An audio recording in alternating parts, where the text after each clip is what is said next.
welcome to another episode of Lessons from Behind My Chair, the place to be for all things women, where we aim each week to fill your cup with a fresh squeezed dose of clarity, courage, and bliss. I'm your host, Angela B. Fuller, master hairstylist turned certified life coach. Let's be clear. I'm okay, you're okay, we're okay.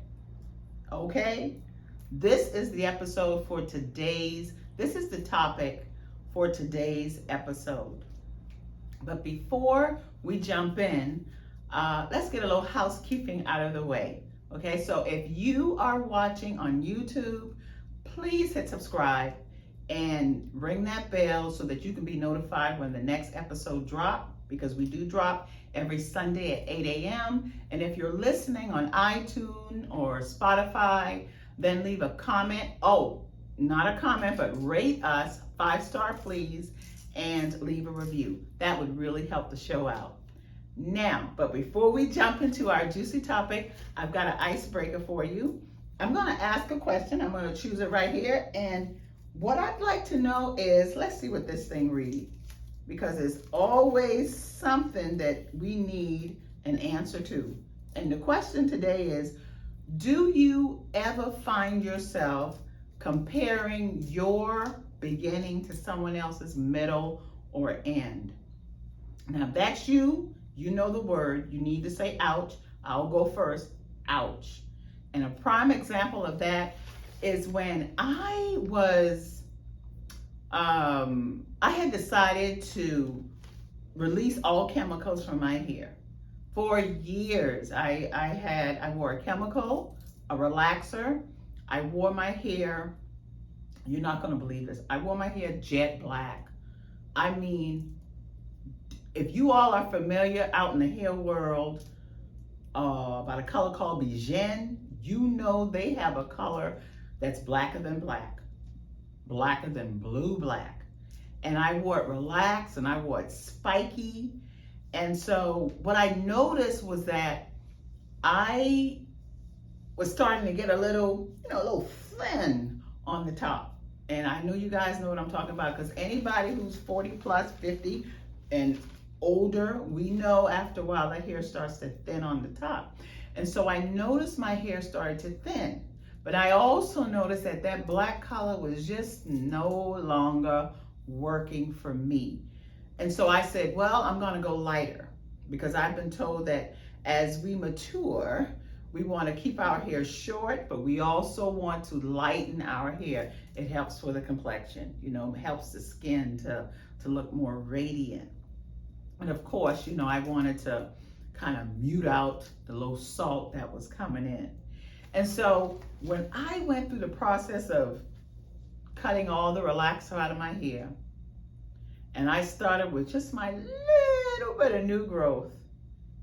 And when I looked at some of my clients that had gotten rid of the relaxer over the years, and I saw how vibrant and that beautiful, nice curl pattern that was happening in their hair, I wanted to give up. I wasn't pleased with how my hair was turning out. I kept telling my daughter, Esprit, I got to do something different. I'm not feeling this. I'm missing my spike. I'm missing my black color. But what I found myself was I was comparing, me being a professional licensed cosmetologist for almost 30 plus years, I found myself comparing my beginning, my little baby fro, to clients that have been natural for years. And that's just one example. Another example was when I decided to do my podcast. Because I wasn't a podcast person. I'd listen to I deal with social media on a different level. But when I decided I wanted to do a podcast, I just started looking at other podcasts just to get a feel for how it was done. I took a light course, and I'd go to YouTube and look at some videos. And I said, I don't know if I could do this. But you know what I discovered? I was looking at people who had been podcasting for years. I mean, who had that thing down pat, smooth? And for all I know, they probably weren't even writing their own content or producing their own shows, for all I know. But I was looking at my beginning of podcasting compared to these individuals that has been doing it for years. And I discovered that if I continued doing that, this podcast would not be off the ground. So, I want you all to be and go on this journey with me. And if you find yourself comparing your beginning to someone else's middle or end, I hope that this episode can offer some insight for you. And so, let's be clear.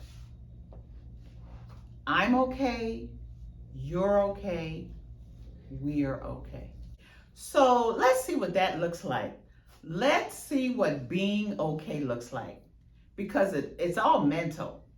It all begins in the mind. And so, sometimes when we talk about reinventing ourselves, say if we're not happy with how our life is going, or how our career is going, or how our situation is going, we have to consider it's time to do some reinventing. And so the mind resists that. I know for me, that was my thing. My mind resisted change. I don't care if that change is good or if that change is bad. We, especially women, we resist change, because when we talk about reinventing ourselves to be okay with how we're presenting to the world, we always want to seek the approval of other people. We look through, sometimes we validate ourselves through the lens of other people. And so my advice to you, as I had to embrace the advice to myself, is that I had to know that I was enough. I had to trust myself. And so let's see what it means to be okay with reinventing yourself.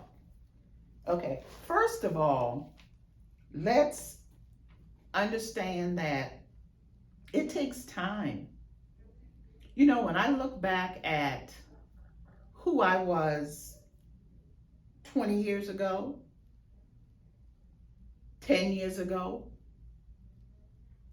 who I am today, I don't even recognize that person, or the person 20 years ago wouldn't even recognize me today.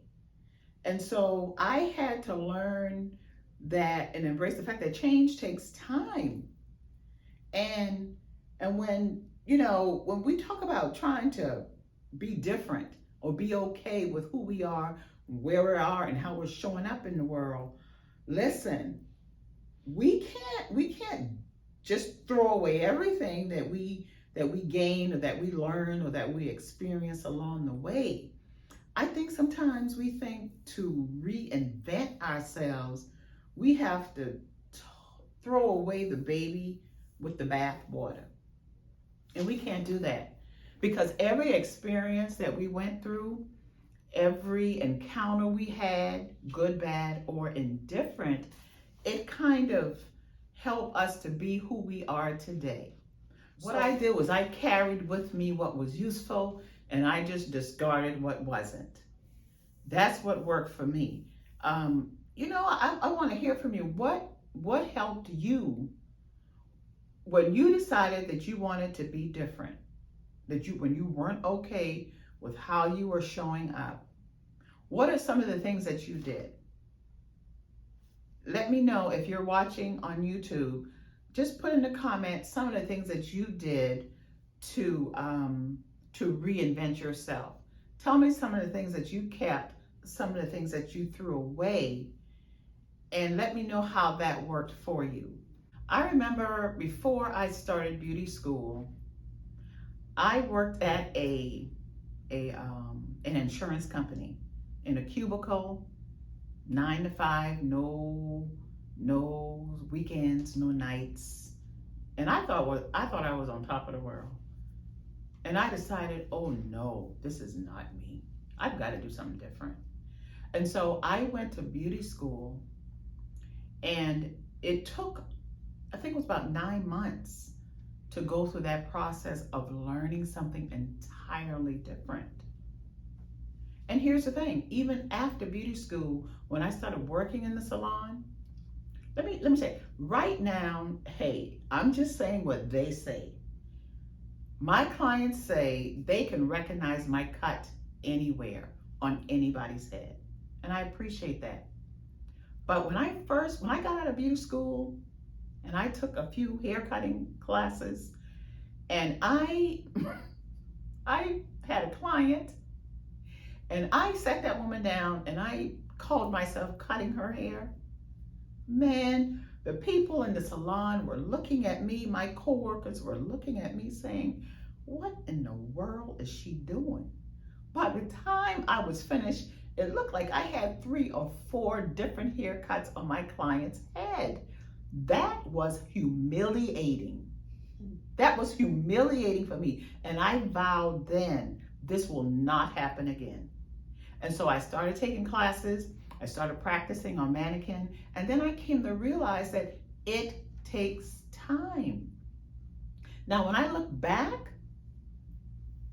I couldn't see myself where I am today as the master hair cutter I am today. I didn't see that in that young, scared young lady trying to create a name for herself in the hair industry. But it took time, it took patience, it took practicing, it took practicing, it took practicing, it took being okay with my beginning. And from the beginning, I was able to create a middle for myself. And now I never stopped learning. I'm still always learning, but I can safely say that right now I'm operating in my end, but it took time. And I want you to consider that for you. Show yourself some grace. Allow yourself time to hone your craft, to master something, so that you can be okay with you. And the second point I want to make is that when we're reinventing ourselves, we don't throw everything out. Don't throw the baby out with the bathwater. You know, understand that everything that we experience, every single thing, there is something in it to learn, something in it to grow from. So with all of your experiences and taking those experiences and trying to make it better, understand that you don't throw away everything. Don't start from scratch. Learn to build on what you've already built, what you've already started. Extract all the good and throw away what hasn't worked for you up to this point. And the last point I want to make about reinventing yourself and being okay with your outcome is to have the courage. Ooh, that's a good one. Have the courage to step into that new version of yourself. Because so many times we want a thing, but we are so afraid of grabbing it. You know, it's right there in front of us.